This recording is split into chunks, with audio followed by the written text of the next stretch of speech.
सर्दियों की एक सुबह थी। तोता अपने दो छोटे बच्चों के साथ पेड़ पर बैठा कांप रहा था। बच्चों ने पूछा, पापा गर्मी कब आएगी?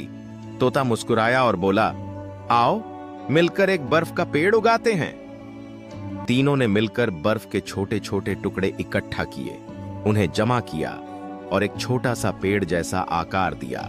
ऊपर से सूखी टहनियां लगाईं और रंग बिरंगे पत्ते बनाए। देखते ही देखते पूरा जंगल देखने आया। सर्दी में भी सबके चेहरे खिल उठे। बच्चों ने कहा, पापा पेड़ तो ठंडा है लेकिन दिल गर्म हो गया।